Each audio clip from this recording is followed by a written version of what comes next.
You know about the Flying Santa, huh? Well, he was my Santa. I felt I owned this guy.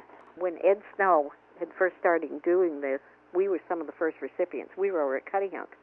And my mother read in the paper that there was this flying Santa Claus, and he dropped toys and stuff to the Lighthouse kids and stuff for the keepers.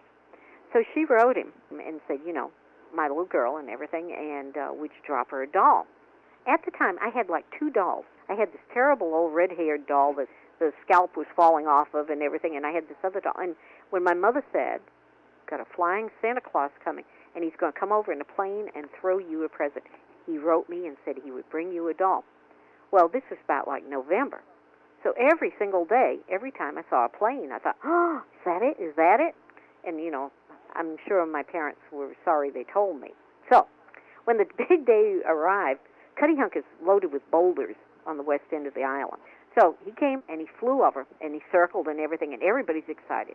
And it was my mother and my father and my sister and brother-in-law and a couple of the Coast Guard guys were there.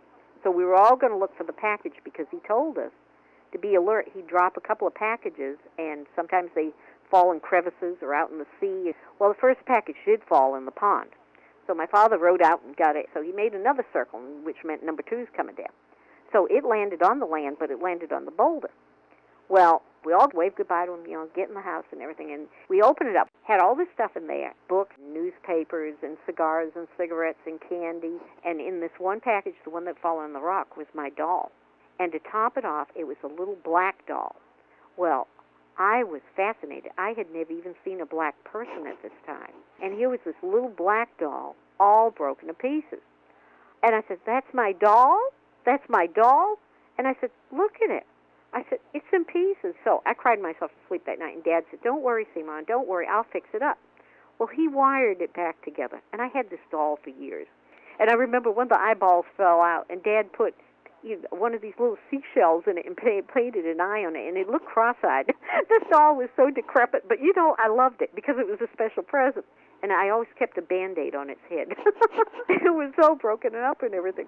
So anyway, my mother, being like she was, she wrote him and she said, oh, thank you so much. Everything was so nice, but Seamond just cried herself to sleep that night because the little doll was broken, but Dad's fixed it up the best she can and everything. So that was in 1945. Well, the next year, we were at West Chop. And so he wrote back to Mom and he says, don't worry, I'm going to land this little girl a doll in person. He got a helicopter and he landed up at Gay Head. And he did the same thing the next year, only he landed at West Chop the next year. Well, every year after that, he would come to the Martha's Vineyard Airport, and of course he came not just for me, but I felt like it was just for me. And he had a wonderful way about him. He would make you feel it was just for you. And, you know, he did the same thing for the Gay Head kids. And they felt it was just for them, which was so, so wonderful. This was a gift.